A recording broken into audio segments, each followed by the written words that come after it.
What's up, guys? It's Jacob and Mr. Theo here in his 2012 Ford F-150. So why don't you tell us a little bit about it, starting with the wrap.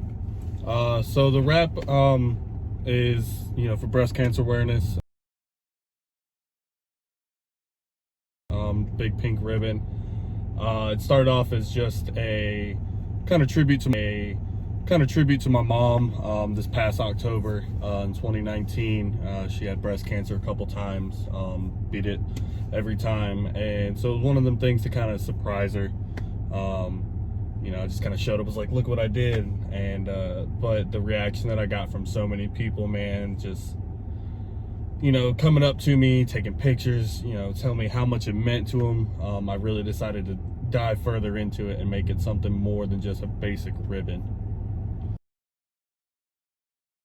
I like that. I like the whole premise of it. So there's other parts of this truck that are wrapped too. Correct. Little things I did here and there, just kind of for myself, kind of peak thing, make things kind of flow.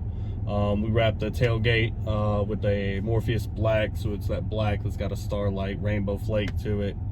We did the roof as well. Did the differential cover pink to match the ribbon. The front of the lift, the rough country bar, pink to match it. Wrapped the Ford logos pink.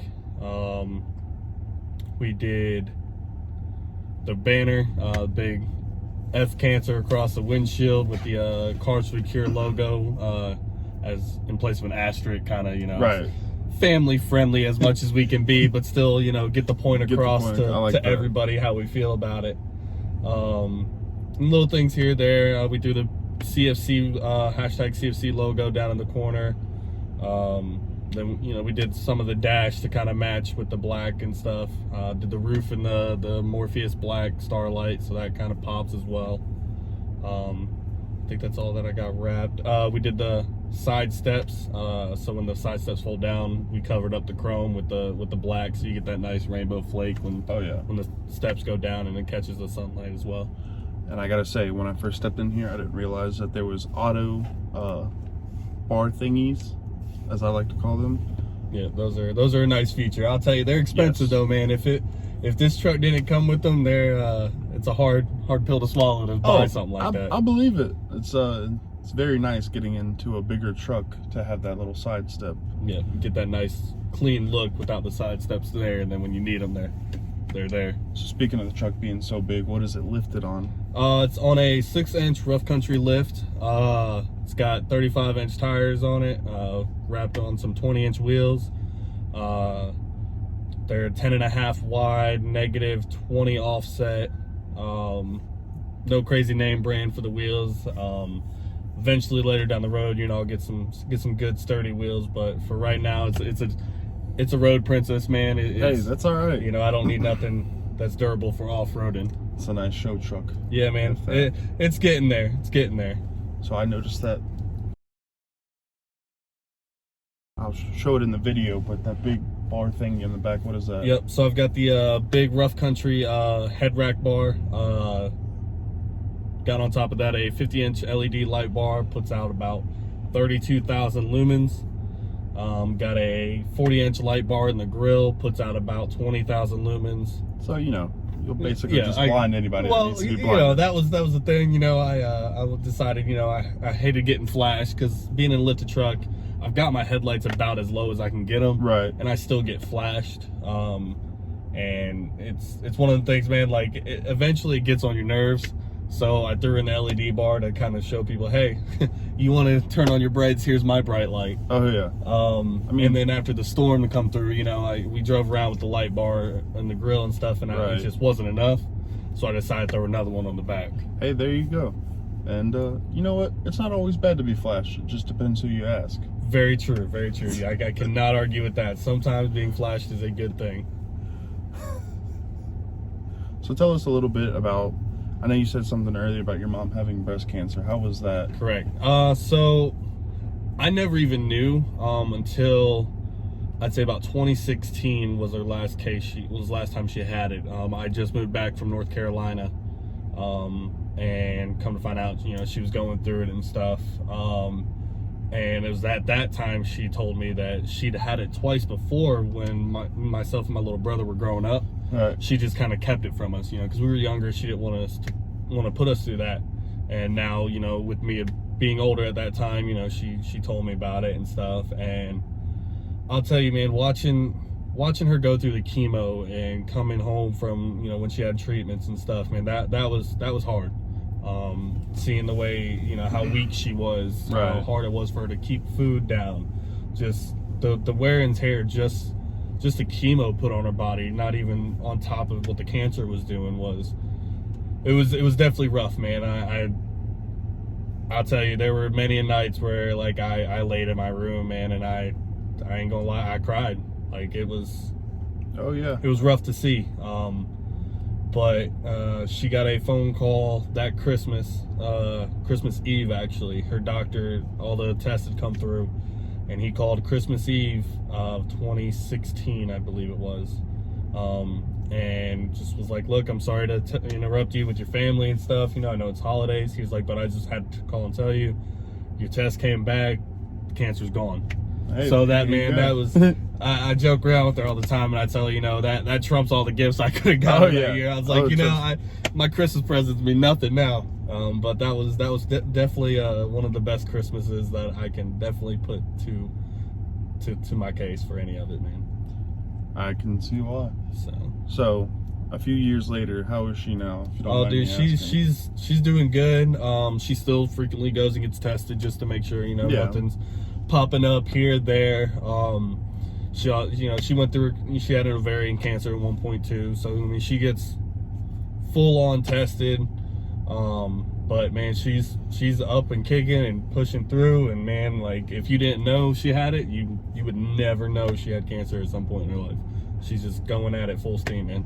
That's good to hear. I like that. So on a lighter note, that way we can get past that good point. Well, anyways, what got you into cars? It started off when I was young, man.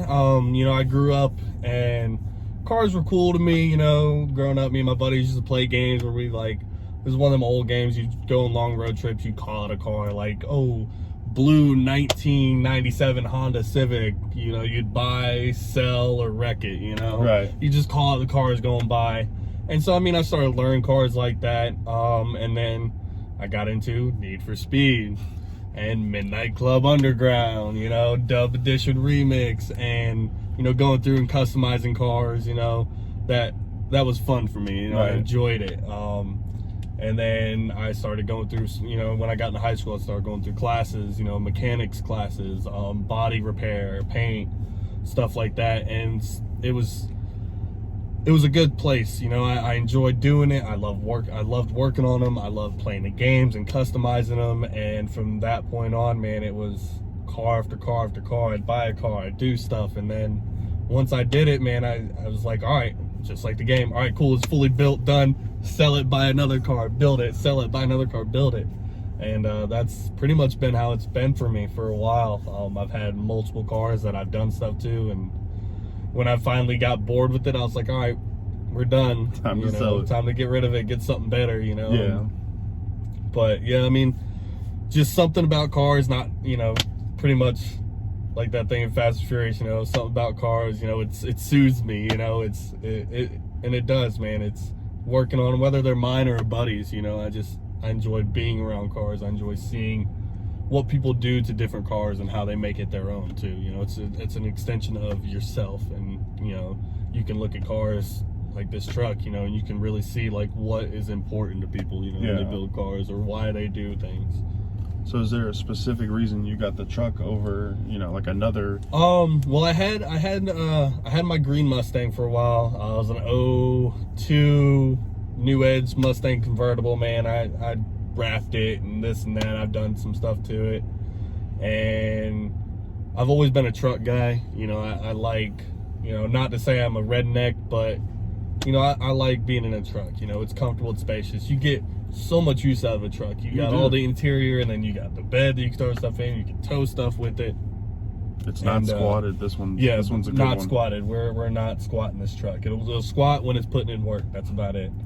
But I don't know, man, it's something about it, you know, and being bigger. I don't have to worry about bottoming out on things. Right. You know, I can see a speed bump and go over a speed bump and not think twice about it. You know, I'm not slowing down to a mile an hour or 5 miles an hour just to go over it. Been there, done that, and I don't know. It's more me as a truck. It's more of my style. You know, being able to do the things that I like to do and help out where I like to help. Without having all the issues of like a low without having the car, issues not of enough low space, car and stuff like that. Plenty of space. So it's nice having a truck. Good. Well, I'm glad that we could talk, man. Yeah, I man. really It's been good. it. Been good. Do you have an Instagram or anything? I do. My Instagram is F&CK Cancer. That's FOQ _ and then cancer. Had to make it family friendly, you know, again. So that's the only way I could really get away with it. Same with, I did the same thing on my Xbox gamer tag. It's the same name, but they wouldn't let me put fuck, so I put FOQ. There we go. So it's a little loophole right there, you know. I like that. Well, thank you for joining us today. Yeah, man. Truck is absolutely beautiful. Appreciate it, man. Appreciate it. There's more to come eventually. Good. We will definitely cover it here on this wonderful channel, right? Absolutely. Well, have a good day, guys. Catch you later, man. Make sure to subscribe, please. Thanks. Bye.